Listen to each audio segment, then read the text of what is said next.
오늘 어버이 주일이라 제가 어버이 관련 예화를 한번 말씀을 드리면, 어느 원님이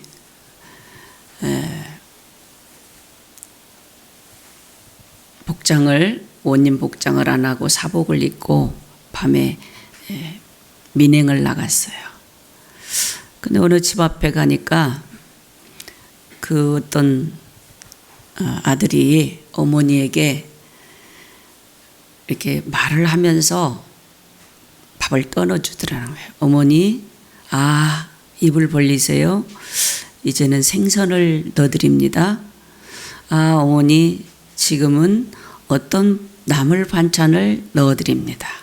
어머니, 지금 날씨는 너무 좋고 하늘은 파랗습니다. 나뭇잎은 녹색으로 바뀌었고, 이렇게 설명을 하면서 밥을 먹이는 청년이 있더라는 거예요. 그래서 가만히 보니까 어머니가 앞을 못 보는 어머님이시더라는 거예요. 이 청년을 원님이 염두에 두었다가 큰 상을 내렸어요. 쌀 100섬에다가 그냥 많은 상을 내렸어요. 이웃집에 사는 불효자 아들이 있었어요. 불효자 아들도 그 효자 아들이 상 받았다는 소리를 듣고 따라서 했어요. 어머니에게 좋은 선물을 주고 맛있는 거를 해드리고 이렇게 효도를 다 하는 모습을 보였어요. 이것을 이제 원님이 또 본 거예요. 이 신하들이 볼 때는 이 사람은 분명히 불효자로 소문이 났었고 또 상을 주면 안 되는데, 이 원님이 똑같이 상을 주었어요. 큰 상을 내렸어요. 그러니까 신하들이, 아니 이 사람은 불효자고 상 받기 위해서 억지로 이렇게 한 건데 왜 상을 주십니까? 이 사람은 오히려 데려다가 벌을 주어야 됩니다. 이렇게 얘기를 했어요. 그때 원님이 하는 얘기가 뭔 줄 아십니까? 효도는 흉내만 내도 상 받아야 될 일이다. 어버이 주일을 맞이해서 우리에게 참 귀한 교훈을 주는 그런 예화인 것 같아요. 이것뿐만 아니라 이런 모양의 예화들이 참 많습니다. 그만큼 효는 모양만 갖추어도, 흉내만 내도, 억지로 해도 상 받을 만한 일이라는 거예요. 우리의 진정한 아버지는 누구십니까? 하나님이세요.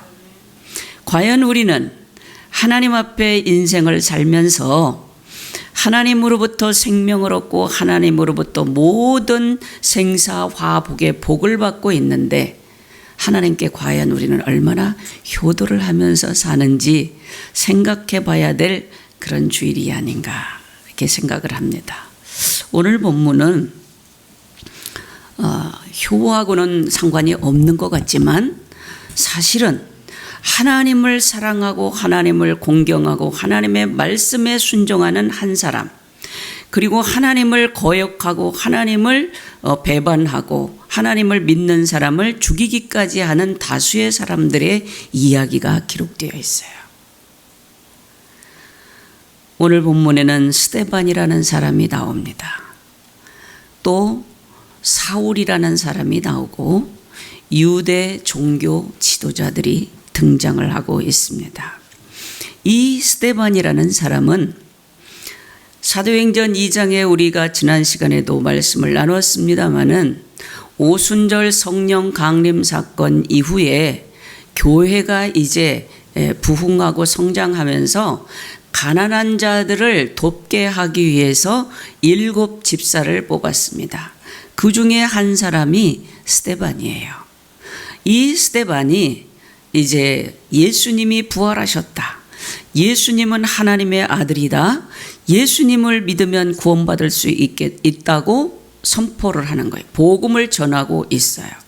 이것을 본 유대인들, 유대 종교 지도자들이 이 스데반을 잡아다가 지금 죽이려고 하는 그런 상황이에요. 오늘 본문 말씀은 스데반이 성령에 충만해서 기적을 행하고 병을 고치고 그 집사이지만 하나님의 능력이 나타나는 것을 보고 사도행전 4장 18절에 보면 뭐라고 데려다가 이 협박을 하냐면 너희들 결코 내가 경고하는데 도무지 예수의 이름으로 말하지도 말고 예수의 이름으로 가르치지도 말라. 이렇게 협박을 하는 거예요. 유대 종교 지도자들이. 그런데 이 사도들은 이 종교 지도자들의 협박에 결코 주저앉지 않았어요. 아니다. 우리는 보고 들은 것을 말하지 아니할 수 없다. 우리가 예수님이 십자가에 죽으시고 부활하시고 승천하시고 성령이 내려오셔서 우리에게 충만하게 역사하는 이것을 어떻게 말하지 않을 수 있느냐 하면서 강력하게 대답을 하니까 이 유대 종교 지도자들은 더 강하게 핍박을 하는 거예요. 그러면서 유대의 그 통치 기구 중에 하나인 사내드린이라는 기관이 있는데 거기에서 더 강력하게 이 사도들을 핍박하기 시작하는 거예요. 그러다 보니까 이 스데반이 이 많은 사람들 앞에서 이스라엘의 과거에 어떻게 이스라엘이 살아왔는데 오늘날 너희들도 똑같이 하나님을 거역하는구나 하는 설교를 사도행전 7장에 기록하고 있습니다. 오늘은 사도행전 7장의 마지막 부분인데 무사도행전 7장 1절부터 보면요, 스데반이 설교를 합니다. 집사예요, 집사. 목사도 아니고 무슨 장로도 아니고 하나의 집사인데 지금으로 말하면 평신도예요. 그런데 이 7장의 이 스데반의 설교를 보면 얼마나 정확하고 간략하고 강력하고 똑부러진 설교를 하는지 몰라요. 이 설교를 들은 이 사람들이 지금 화가 난 거예요. 무슨 설교를 할게요? 이스라엘 역사는 처음에서 끝까지 무엇이 관통하고 있냐면 하나님을 거역하는 역사다. 하나님께서 너희들을 살리기 위해서 선택하고 구원하기 위해서 의로운 선지자들을 많이 보냈는데 그 선지자들을 잡아 죽이고 그 선지자들의 말을 거역하고 끝까지 한 그런 역사를 이 스데반이 외치는 거예요. 이 이야기를 들은 이 종교 지도자들이 어떻게 했을까요? 화가 났겠죠. 또 마음이 찔려, 그런 단어가 있습니다. 54절에 보면 그들이 이 말을 듣고 마음에 찔려 그를 향하여, 그가 누구냐면 스데반을 향하여, 그들은 유대인들, 그를 향하여 이를 갈거늘, 이를 갈았다는 말이 성경에도 나왔어요. 이를 박박 갈았다는 게 마음에 찔려서. 왜 그랬을까요? 이들이 생각하는 유대인들이 생각하는 자기의 조상들을 이 스데반이 한마디로 하나님을 거역한 그런 역사라는 것을 설명을 하니까 이 유대인들이 그것이 화가 난 거죠. 그리고 지금 현재도 너희가 예수 그리스도 하나님의 아들을 전하는 사람을 이렇게 핍박하고 있다. 그러니까 55절에 스데반이 성령에 충만하여 하늘을 우러러 주목하여 하나님의 영광과 및 예수께서 하나님 우편에 서신 것을 보고, 이제 이 유대인들이 이를 갈면서 덤비잖아요. 네. 왜 덤빌까요? 죽이려고 덤비는 거예요. 굉장히 지금 이 성경 말씀으로 이렇게 기록해 놨으니까 그러지, 그때 그 상황을 한번 상상해 보세요.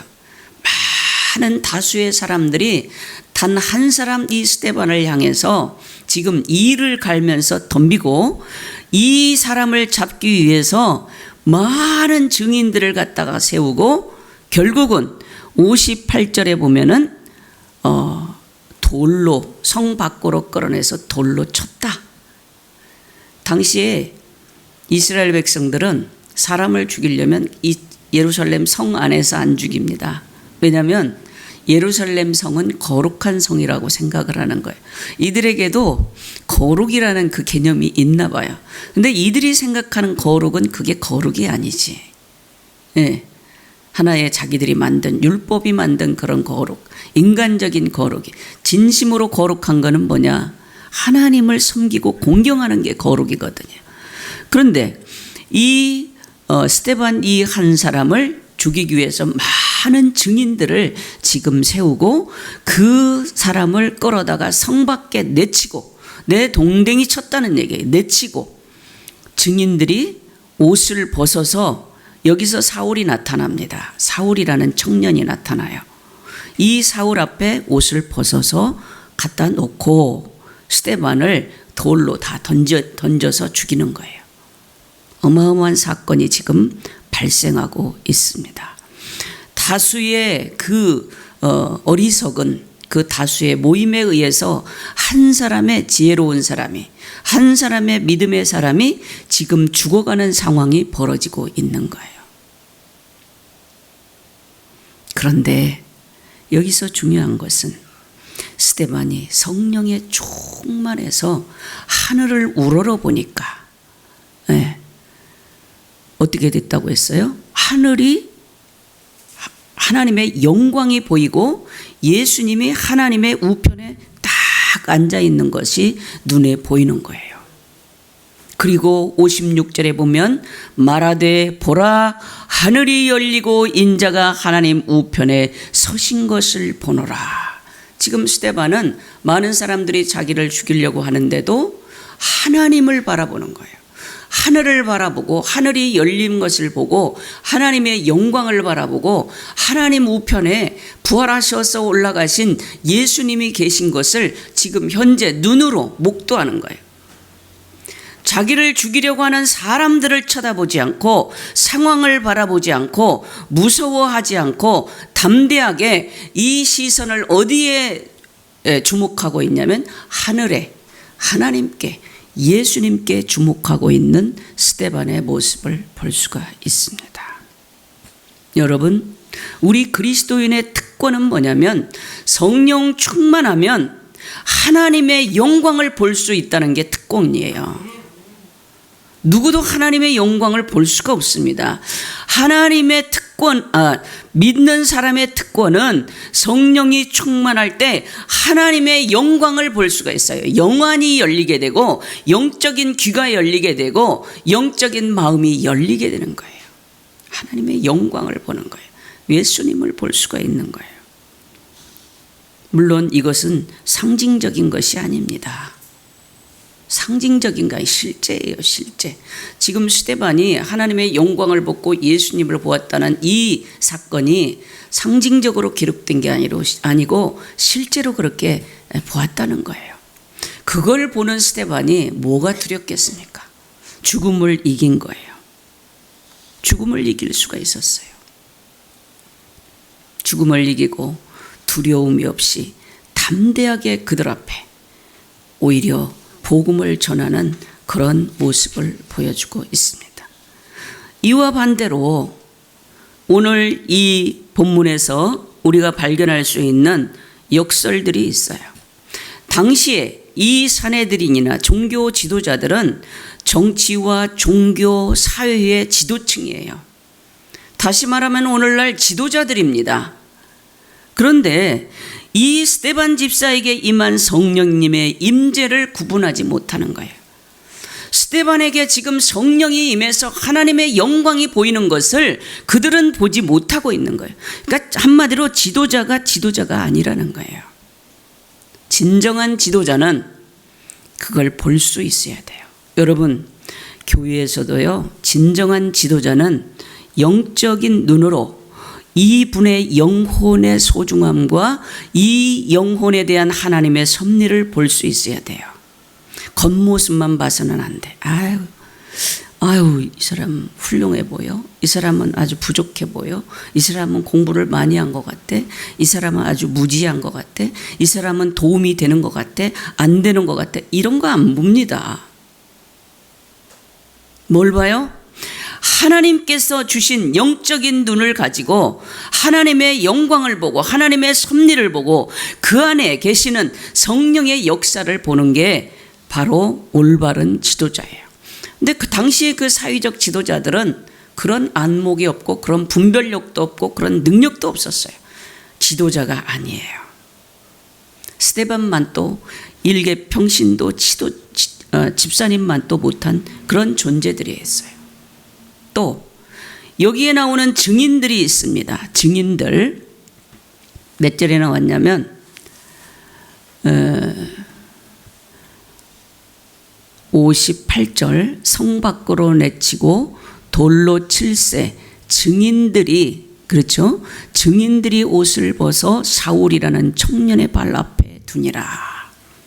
여기서 증인이라는 것은요, 원어로는 어떤 순교자적인 아주 거룩한 일을 하는 그런 또 올바른 것을 증언하는 그런 사람인데 여기서 이 증인들은 증인이 아니에요. 거짓말쟁이들이잖아요. 죄 없는 사람을 누가 매수했냐? 유대 종교 지도자들이 이 증인들을 매수해서 스데반이 이단이고 스데반은 지금 하나님을 신성 모독한 죄인이라고 이야기해라. 매수해서 데려다 놓은 사람들이에요. 그러니까 증인이 아닌 그런 지금 상황인 거예요. 또 여기서 우리가 발견할 수 있는 게 뭐냐면 스데반이 죽지 않습니까? 스데반이 죽고 있습니다. 지금 돌에 맞아서 죽어가면서 무릎을 꿇고 나의 영혼을 받아 주옵소서. 다음에 저들 이 죄를 주여 이렇게 무고한 사람을 돌로 쳐 죽이는 저들의 죄를 저들에게 돌리지 마옵소서. 이렇게 기도하고 죽는 거예요. 여러분, 스데반이 실패한 사람입니까? 스데반의 죽음이 실패입니까? 실패가 아닙니다. 스데반은 지금 하나님의 영광을 보았어요. 부활하신 예수님을 보았어요. 이제 어떠한 앞으로의 영원한 삶을 확신을 갖게 된 거예요. 지금 죽어도 영원한 천국에서 영원히 살 수 있다는 것을 이 스데반은 알기 때문에 믿기 때문에 죽어도 실패가 아니라는 거예요. 이 스데반의 죽음이 죽음으로써 끝나지 않고 오히려 이 박해, 이 유대 지도자들의 이 박해를 통해서 복음 전도의 반향, 부흥의 반향이 일어난 거예요. 사도행전 7장 이후에는 이 복음이 아주 폭발적으로 더 부흥하는 역사를 우리가 사도행전 8장부터 보게 됩니다. 여기에 나타나는 또 한 사람, 청년 한 사람이 나타납니다. 몇 절에 나타나냐면 58절에 사울이라 하는 청년의 발 앞에 두니라.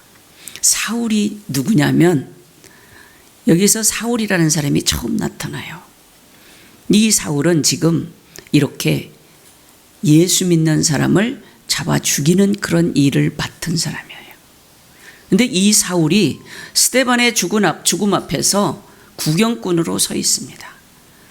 그런데 이 사울은 후에 어떤 사람이 되냐면 이 복음을 위해서 자기가 순교하는 사람이 돼요. 서신서의 모든 서신서 중에 로마서, 고린도 전후서, 데살로니가 전후서 또 많은 서신서들을 이 바울이 씁니다. 이 사울이 써요. 어떻게 그렇게 변화됐냐?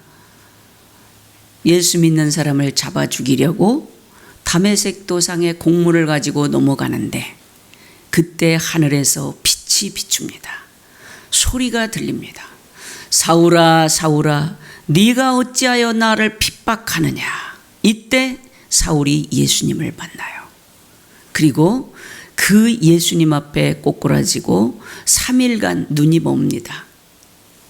그리고 하나님 앞에 기도하여 3일간의 그 눈이 보이지 않는 과정을 통해서 하나님을 만나고 또 세례를 받고 이제 복음을 전하는 사람을 핍박하던 사람에서 이제 복음을 전하는 사람으로 바뀌어요. 여기에 처음으로 이 사울이라는 사람이 등장을 합니다.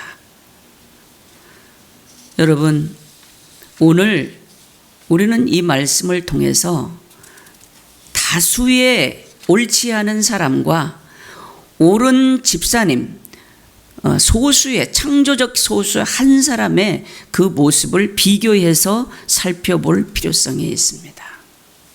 여러분, 스데반이라는 사람은 그 대단한 인간적으로 대단한 사람은 아니었을 거라고 생각이 들어요. 그러나 성령의 충만한 그 한 가지로 인하여서 이 한 사람으로 인하여서 복음이 땅끝까지 전파되는 놀라운 역사가 일어났다는 사실을 볼 수가 있습니다. 여러분, 오늘 이 본문은 스데반이 죽었다고 해서 슬픈 실패의 스토리가 아니에요. 실패의 스토리라고 생각하면 안 돼요.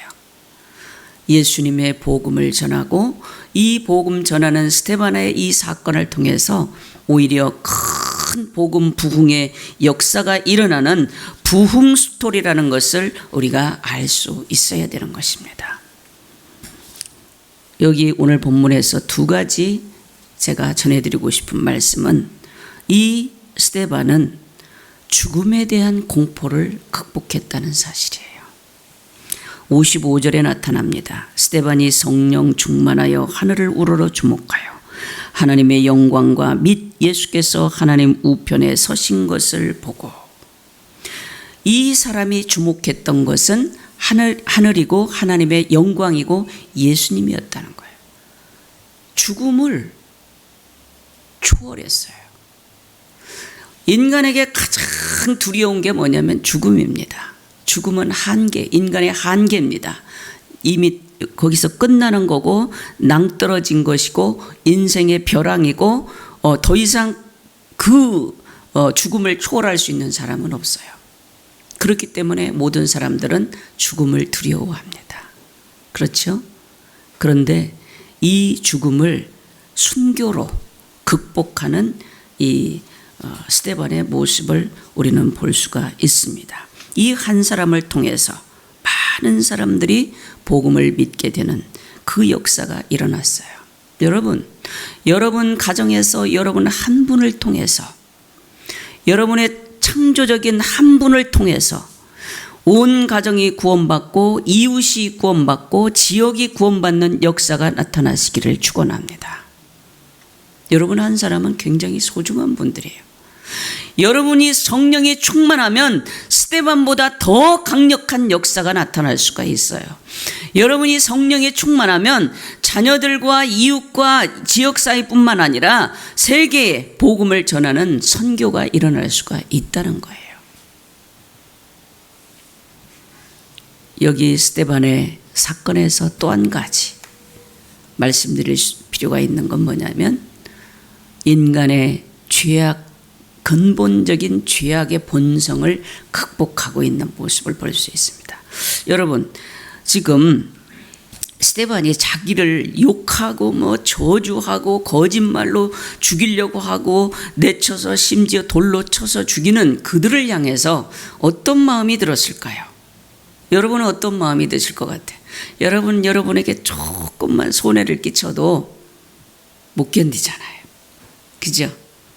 그렇지 않는 분들도 계시겠지만 인간의 죄악된 본성은 다 그렇게 돼 있어요. 여러분만 나빠서 그런 게 아니고, 인간의 죄악된 근본적인 본성은 자기를 해코지하고 자기를 어렵게 하고 자기를 무시하고 자기에게 잘못하는 사람은 반드시 복수해주고 싶고 뭔가 잘못되기를 바라는 마음이 있고 그런 마음이 있는 게 인지상정이에요. 그런데 오늘 스데반은 그 모습이 없습니다. 신기하지 않습니까? 자기에게 욕하고 저주하고 돌로 치고 덤비는 사람들을 향해서 저주는커녕 하나님의 지금 능력을 받아서 전능하신 하나님의 역사를, 기적을 일으키는 그 집사님인데 오히려 복수하기는커녕, 뭐 그랬을 수도 있어요. 다윗은 그런 기도도 했어요. 저 원수들을 하나님, 저 원수들을, 내 원수를 하나님이 갚아주옵소서 기도도 했습니다. 그러나 이 스데반은 예수님과 똑같은 기도를 하는 거예요. 저들의 죄를 저들에게 돌리지 말아 주옵소서. 인간의 한계를, 인간의 죄된 본성을 성령의 능력으로 극복한 모습을 우리에게 보여주고 있습니다. 여러분, 성령 충만할 때 가능합니다. 성령 충만하지 않으면 안 돼요. 성령 충만하지 않으면 조금만 기분이 나빠도, 조금만 감정이 상해도, 조금만 손해를 끼쳐도 그냥 우락부락 터져 올라옵니다. 이게 인간의 근본 죄된 본성이에요. 이것을 극복할 수 있는 길은 바로 성령의 능력을 힘입어야 되는 것입니다. 마태복음 5장 44절에서도 이렇게 고백합니다. 너희 원수를 사랑하며 너희를 핍박하는 자를 위해 기도하라. 원수니까 그냥 놓아둬도 돼. 원수니까 나와 상관없어, 딱 끊어버리면 돼. 이게 아니라 그들을 위해서 사랑하고 기도하라는 거예요. 응? 여러분, 수십 년 교회를 다니면서도 교회 안에 용서하지 못하는 사람이 혹시 있다면 우리 교회는 저는 없다고 생각해요. 그럴 만한 분들도 안 계시고. 그런데 수천 명, 수백 명, 수만 명 다니는 교회 안에서는 있을 법한 일이에요. 나는 저 사람하고는 절대로 상종하고 싶지 않고 같이 무슨 일 하고 싶지 않고 이런 분들이 있어요. 또 교회 안에서뿐만 아니라 가정에서도, 지역에서도, 인간관계 속에서 절대로 나는 이 사람은 용서할 수가 없어 하는 사람이 있다면 그 영혼을 오늘 이 시간 놓아주시기 바랍니다. 용서하지 못하는 그 마음을 풀어내시기 바라요. 그것은 성령의 충만함으로 가능합니다. 기도로서 가능합니다. 상담학에서 가장 문제 삼는 게 이거거든요.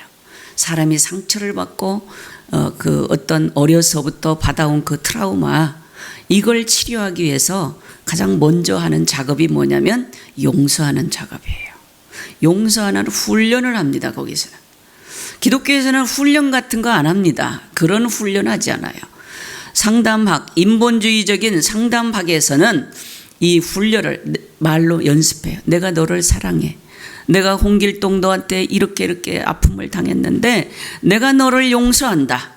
이렇게 막 선포하고 계속해서 연습하고 훈련하고 이렇게 해서 용서한 걸로 그렇게 하는 그런 훈련도 합니다. 그러나 기독교는 그런 것이 필요가 없어요. 하나님 앞에 기도하고 성령의 충만함을 받고 하나님의 은혜가 임하면 그 용서가 이루어진다는 거예요. 얼마나 감사한 일입니까? 여러분, 우리 가운데 참 오늘 여기 28절에 살짝 숨어있는 사울이라는 청년 같은 사람이 있을 수 있어요. 당시에는 스데반을 죽이는 그 자리에 있는 그 청년이 후일에 어떻게 됐어요? 어마어마한 이방의 사도가 되어서 온 세상에 복음을 전하는 엄청난 하나님의 종이 되었습니다. 여러분, 우리는 속단하면 안 돼요. 아, 저 사람은 텄어. 아, 저 사람은 아무 희망이 없어. 저 사람 도움이 안 돼. 아, 저 사람은 저 정도야. 우리 이렇게 단정하시면 안 돼요. 그 안에 성령의 역사가 일어나면 그 사람을 통해서 하나님의 위대한 복음의 역사가 일어날 줄로 믿습니다. 이 한 사람을 여러분은 놓치지 마시기를 바라요. 그래서 여러분, 복음 전해야 됩니다. 여러분 머리로, 여러분의 그 기준으로 아, 저 사람은 안 돼. 아, 다 믿어도 저 사람은 안 믿을 거야. 아, 저 사람은 와봐야, 교회 와야 아무 도움이 안 될 거야. 이 판단을 누가 할 수 있습니까? 이 스데반을 지금 죽이는 그 자리에 있는 사울이라는 청년을 하나님이 사용해서 온 세계 복음을 전하는 이방의 선교사로 삼았듯이 여러분이 옆에 있는 그 한 사람을 하나님이 쓰실 수 있다는 사실을 기억하시기를 바라요. 이 진명교회의 성도님들 중에 하나님께서 성령의 충만함을 주시고 위대한 선교사로 쓰실 수 있는 사람이 있다는 것을 믿으시기 바라요. 이게 창조적 소수예요. 이 창조적 소수는 누가 만들지 않습니다. 하나님께서 선택하시고 그 사람에게 성령의 기름을 부으시고 성령의 능력을 주셔서 하나님의 절대 주권으로 사용하신다는 것을 믿으시기 바라요. 사울이라는 사람이 얼마나 그야말로 지금으로 말하면 잡으러 다니는 형사? 나쁜 형사죠. 나쁜 형사, 죄 없는 사람을 잡아다가 지금 돌로 쳐 죽이는 그런 일을 하는 그런 사람이었잖아요. 그런데 하나님 한 번, 부활하신 예수님 한 번 만나니까 이 사울이라는 청년이 이름을 바꿔 작은 자라는 뜻을 가진 바울로 이름이 바뀌면서 복음을 전하는 대단한 사람이 됩니다. 율법에 능통한 자요. 가문은 가말리아 문화의 아주 최고의 가문이요. 사회적으로나 정치적으로나 종교적으로나 아주 훌륭한 지도자였고, 그런 사람이 나는 이제 이 세상에 가진 모든 것들을 배설물로 여긴다. 나는 이제 예수 그리스도의 십자가와 부활밖에는 없다. 이렇게 말하면서 복음을 전합니다. 여러분, 이 세상에 가지고 있는 것들 배설물과 같은 거예요. 십자가와 부활 앞에서 배설물과 같은 그런 것들을 쥐고 예수님을 놓치지 마시기를 주님의 이름으로 축원합니다. 그래서 창조적 소수가 되어 여러분을 통하여 부활하신 주님이 세상 만방에 전파되기를 주님의 이름으로 축원합니다. 기도하겠습니다. 거룩하신 아버지 하나님, 감사합니다. 세상적으로 봤을 때 스데반이 너무나 연약해 보이고 아무 능력 없이 죽어가는 것 같았지만 하나님께서는 그 스데반을 통하여 세상 만방에 복음을 전하는 위대한 역사를 일으키셨습니다. 숨어있는 사울 그 청년, 보이지 않았던 그 청년 한 사람이 이제 세상을 변화시키는 복음의 증언자가 되었습니다. 하나님, 우리 진명교회에 속한 성도들 중에 이런 창조적 소수가 나타날 수 있도록 도와주시옵소서. 이분들을 통하여 복음이 전파되고 이분들을 통하여 생명이 살아나고 이분들을 통하여 부흥의 역사가 일어나도록 축복하여 주시옵소서. 눈에 보이는 작은 그 물질이나 건강이나 이런 것들에 얽매여서 인생을 낭비하지 않게 하시고 예수 그리스도 십자가를 바라보며 세상의 많은 것들을 초등학문으로 배설물로 여기는 바울처럼 주님을 바라보고 주님께 시선을 고정하고 인생을 아름답게 지혜롭게 살아가는 우리 성도들이 되도록 축복하여 주옵소서. 예수님의 이름으로 기도하옵나이다. 아멘.